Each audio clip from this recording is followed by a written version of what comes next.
The peace was shattered when news broke of a brazen high-stakes robbery at the local heritage museum.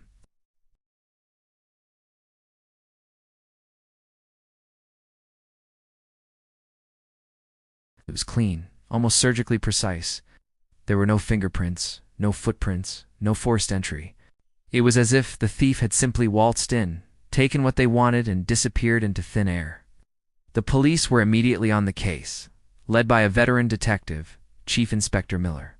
Miller was a legend, a man who had seen it all, but this case was different. The thief had left behind a single, mocking clue, a single white feather placed carefully on an empty display stand. Was it a signature? A taunt? The media dubbed the phantom thief the ghost. Days turned into weeks, and weeks into months. The pressure mounted on Miller and his team.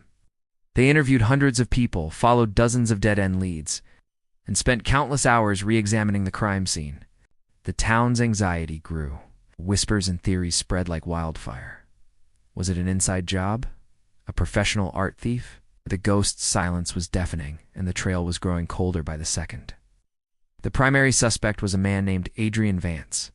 Vance was a disgruntled former museum curator, fired a year earlier for minor misconduct. He had the knowledge. He had the motive revenged. His alibi was shaky at best. He claimed to be home alone, sick with the flu. But without concrete evidence, it was just circumstantial.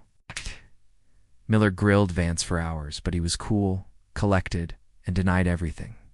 He seemed to enjoy the attention, almost as if he were playing a game with the police.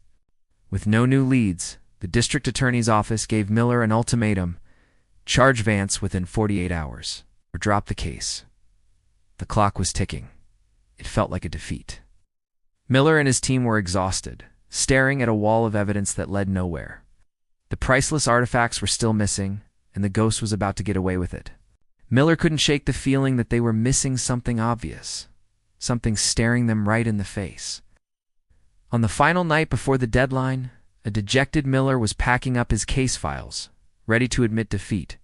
He picked up the evidence bag containing the single white feather, the Phantom's only calling card. He'd looked at it 100 times under a microscope. It was just an ordinary pigeon feather, or so he thought. As he held it up to the lamplight one last time, a faint glint caught his eye. He rushed it back to the lab. Under a high-powered electron microscope, the forensics team found it. Embedded deep within the barbs of the feather was a tiny, microscopic speck. It wasn't dust. It was a fragment of paint. A very specific, custom-mixed shade of cerulean blue. Miller's heart pounded.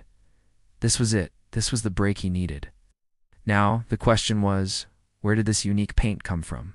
The team worked through the night, cross-referencing the paint's chemical composition with local suppliers, art studios, and hobby shops. Nothing. The deadline was just hours away. It seemed like another dead end. Just as despair began to set in, a rookie officer, fresh out of the academy, had a thought. He remembered seeing a picture in the case file from the initial search of Adrian Vance's apartment. They pulled up the photo. It was a wide shot of Vance's living room. On a bookshelf in the corner, partially obscured by a stack of books, was a small, hand-painted model of a biplane. The officer zoomed in.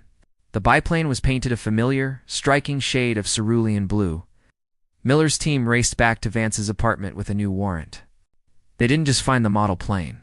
They found a hidden workshop in his basement. And there, meticulously stored and wrapped, were all the missing artifacts from the museum. In the workshop, they also found a can of custom-mixed cerulean blue paint and a half-finished birdhouse on a workbench. And what was sitting right next to it? A pile of pigeon feathers? It all clicked into place.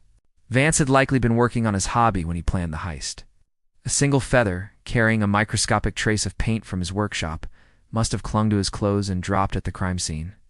His arrogance, his little signature, was his undoing.